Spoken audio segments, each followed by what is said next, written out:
It's adding another kind of thing to our arsenal, correcting for risk differentials. And if you're comparing to companies that are rather different in their riskiness, you should go ahead and do that. All right, now we're gonna make a, we're gonna think about two issues with PE type earnings. PE type ratios.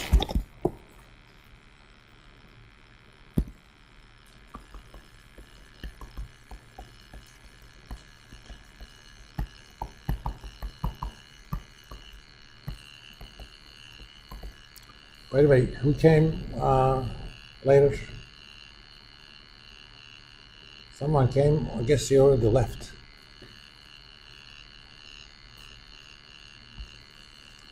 Two issues with PE type ratios. A,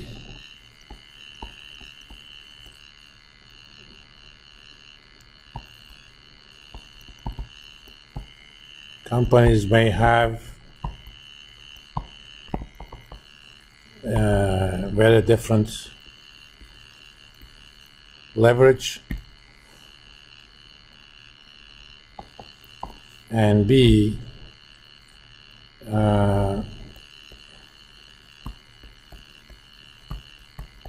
they depend on accounting earnings,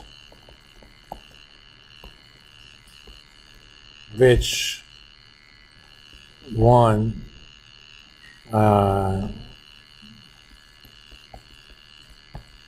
suffer from possible earnings management.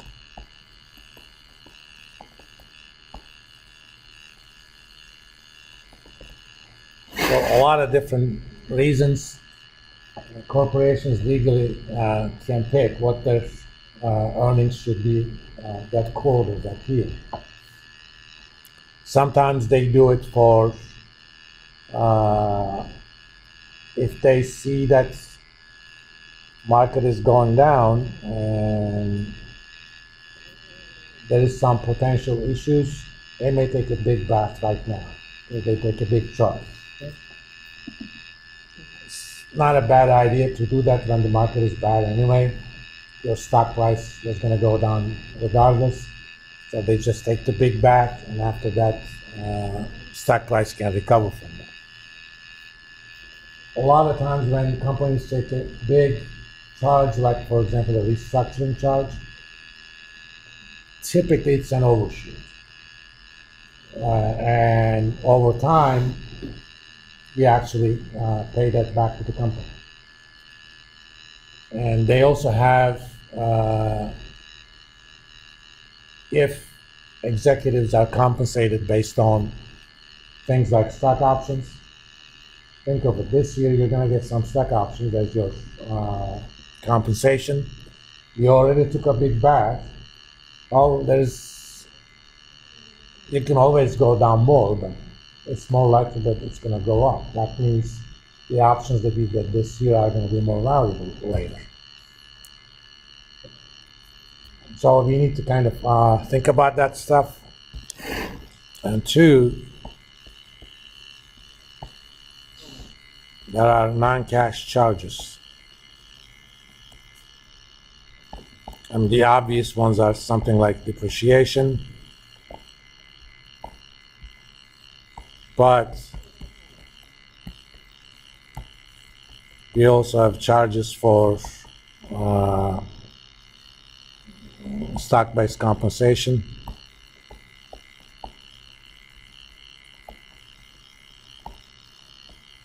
deferred tax charges. Companies may have charged themselves a tax based on accounting earnings, but they haven't actually paid them, which creates a kind of a deferred tax asset. And you don't necessarily want to compare firms based on those.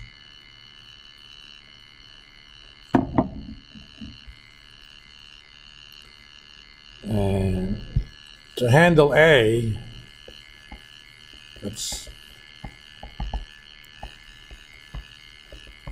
we will calculate a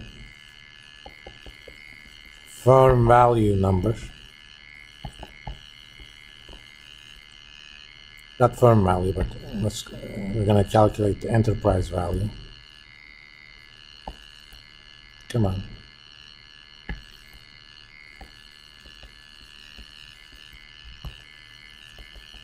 EV.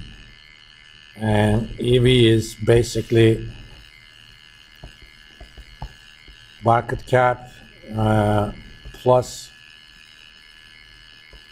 net liabilities per share, net liabilities, and where net liabilities are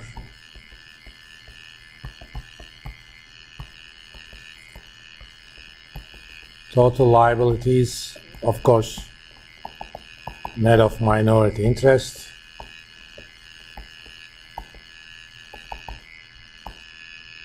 minus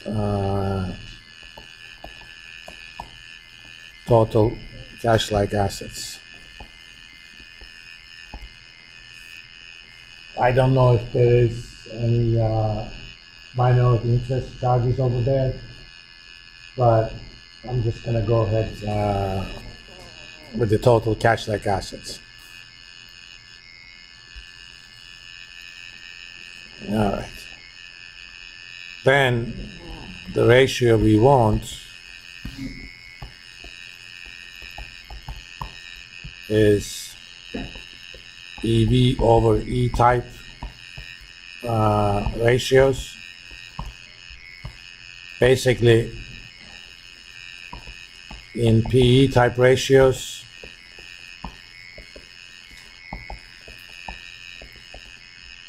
we will replace P with enterprise value per share, or EVPS. Then EVPS basically price plus net liabilities per share. So all the machinery remains the same, and the only thing we do is add net liabilities. So since we already entered the numbers that we need to make that calculation, let's look at the differential.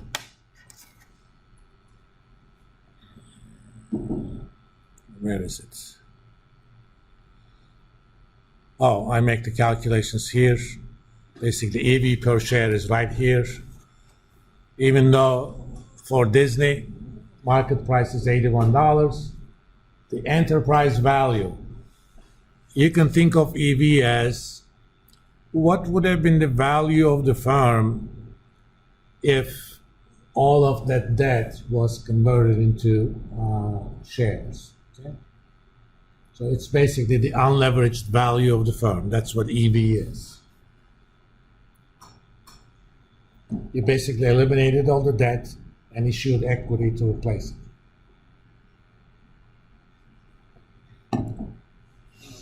And we can calculate forward EV over E, since we already have the E part. And we can also calculate forward EV over E.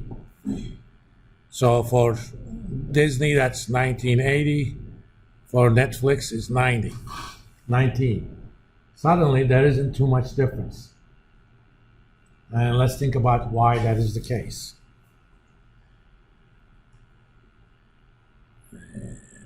If you look at Netflix, enterprise value per share is obviously higher than the price per share, but it's not that high. It's what? About 15% higher? And if you look at Disney, it's about 50% higher. So based on this, which one do you think is a more leveraged firm? Leverage means high debt.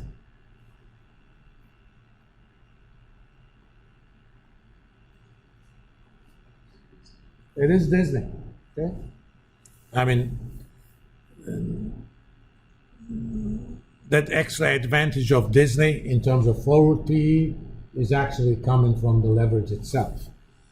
So we kind of need to do something. I can actually do the following exercise. What would be the price of Netflix that would give us exactly the same EV over E? Okay. So as a firm, of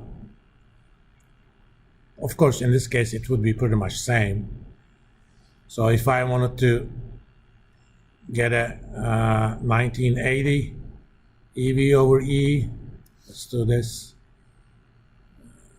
Data, what if analysis, goal seek. I want that to be 19.80 by changing the current price. Okay. So for them to have the same EV over E, actually no, that's not a good thing, because I kept that analysis is not correct. Remember, I took the next year's earnings based on the current price, which I should not do. We could actually solve it ourselves, but